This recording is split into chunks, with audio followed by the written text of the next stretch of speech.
الحمد لله موتي زلالم افقلني هاته إسيادنا ما قل من ما فقه كنو دفع نود أمس سنين قوف السلام عليكم جديت جلقبا يا أبولي وانكو مين جلا قبا أكم نغاجر توجرني بدادا أما ستين ففا دامسكو غنادا أني ولكا داياني كي كمدو osoo taa'ee si yaadu kan yaanni naan badu fageenya qaxxaamuree osoo hin daangofne lagaanii isinirra haa jiraatu yaa ergamaa rabbii rahmanniif nagaanii qalama koo qabadhee yaada sammuu kuusaa maqaa keessan dha'ee tan nagaaf rahmata buusaa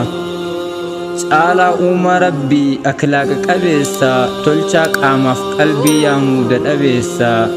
jaarsummaa gaaf rakkoo obii guyyaa boruu yaada keessan qofaadha kan sammuu koo hiru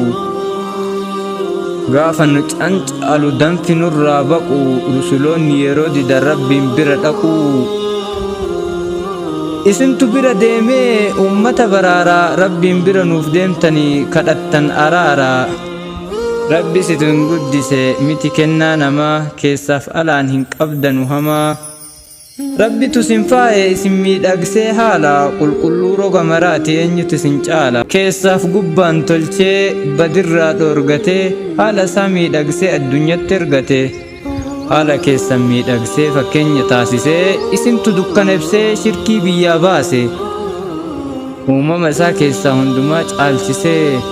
jaalalaaf nagaadhaan addunyaa dhaalchise fakkiin isaan argamu kan ittiin gitamu fedhii rabbii malee lubbuuf hin bitamu jaalalaan hunda hidha ambaasaaddara nageenya bara dhufaaf dabraa kan hundaaf fakkeenya addunyaa daakamtuu miidhagseenii kaabee ongeerraa nu dhoorge mudhii keenya qabee tokkichummaa rabbii dirree irratti labsee mataa shirkii dha'ee luka shirkii cabse kan qabate milkaa'ee waan rasuulli fide kaan immoo honga'e warra ergamaa dide imaama addunyaa dursaa yeroo maraa saaqaa ulaa keeyrii agarsiisaa karaa moodeelii namummaa amalaa fi haalaanii ergama aalamaa mee eenyumatu caalaanii kinoo roga maraan gaarummaa lallabuu jibbaa buqqisanii jaalala qallabuu ba'aaf roorroo hamaa hundaa dandeessanii ergaa rabbii guddaa nu biraan geessanii leenca ija kuulaa kan hin dandeenye shirri kan ragaa siniif ba'e diinas tahee firri beekaa beekumsaan deemu toora toora hiriirsee islaamummaa lolaan maletti jaalalaan diriirsee